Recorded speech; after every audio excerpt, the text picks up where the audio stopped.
ঠিক ওই রকমই যে কেন প্রশ্নটার একটা উত্তর তোমাকে জিজ্ঞেস করতেই হবে, যে কেন হচ্ছে এটা, যে কেনটা আমরা সবাই জানতে চাই, যে যে কী কারণ। সেরকমই মাও বলছেন। আবার ভক্ত মাকে প্রশ্ন করছেন, ভগবান কি মানুষকে দুঃখ দেন?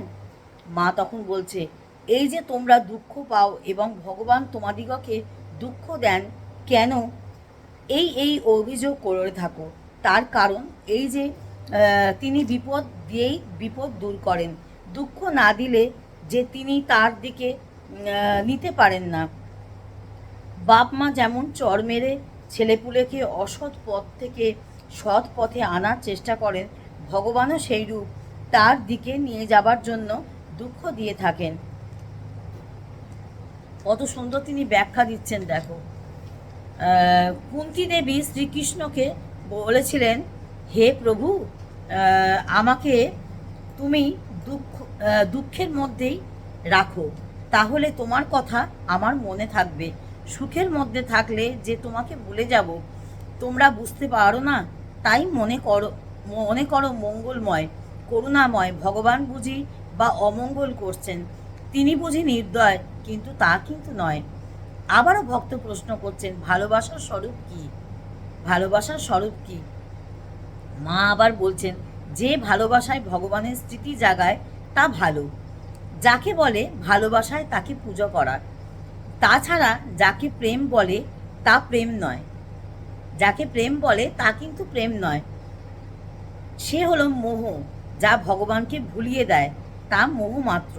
সংসারে যাদের নিয়ে থাকতে হবে তাদের মধ্যে ভগবানকে দেখতে চেষ্টা করো। মনে করতে হয় যে তিনি এই রূপে আমার কাছে আছেন। এই রূপ করলে আর বন্ধনের কারণ হয় না। আবারও প্রশ্ন করছেন মা, মানে মাকে ভক্ত আবার প্রশ্ন করছেন, মহাপুরুষের সঙ্গ করার অর্থ কী? আমরা যেমন মানে আমরা মুখে যেমন বলি না যে সৎ সঙ্গ করো, সৎগুরু সঙ্গ করো, সেরকম উনিও প্রশ্ন করছেন ভক্ত, যে মহাপুরুষের সঙ্গ করার অর্থ কী? তখন মা বলছেন, মহাত্মার সঙ্গ করা, মহাপুরুষের সঙ্গ করার অর্থ হইতেছে তাহার নিকট যাহা শুনিয়াছ তাহা যথাযথভাবে পালন করো। আবার প্রশ্ন করছেন, পরম পুরুষার্থ কি? মা তখন বলছেন, মানুষ ঈশ্বরের প্রতিরূপ, মানব জন্ম সব জন্মের সেরা। মানুষের মনোরাজ্যে এমন সব গুপ্ত সম্পদ নিহিত রহিয়াছে, মানুষের মনোরাজ্যে এমন সব গুপ্ত সম্পদ নিহিত রহিয়াছে, এ জগতের আর কোথাও নেই। ডুবুরে এ জগতে এরকম আর কোথাও হয় না, সে কথাই উনি বলছেন। ডুবুরির মতো নিজের অন্তরের গভীরতায় ডুবে অহনির্ষী সেই সব রত্ন উদ্ধারের যত্ন করো। অন্তরের জলদগ্নি প্রকাশ করে জীব ও প্রকাশ করে জীব ও জগৎকে আলোকিত করে। ইহা পরম পুরুষার্থ। আবারও ভক্ত প্রশ্ন করছেন মাকে, যে মা, আত্মদর্শন লাভের উপায় কি? মা তখন বলছেন, সূর্য চন্দ্র বা বাইরের আলো দিয়ে আর কদিন চালাতে পারবি? চোখ যখন দেখবে না, শরীর যখন চলবে না, বুদ্ধি যখন বিভ্রান্ত হবে, তখন যে কেবল অন্ধকারেই হাতড়াবি। সময় থাকতে থাকতে ভিতরের আলো জ্বালাবার চেষ্টা কর।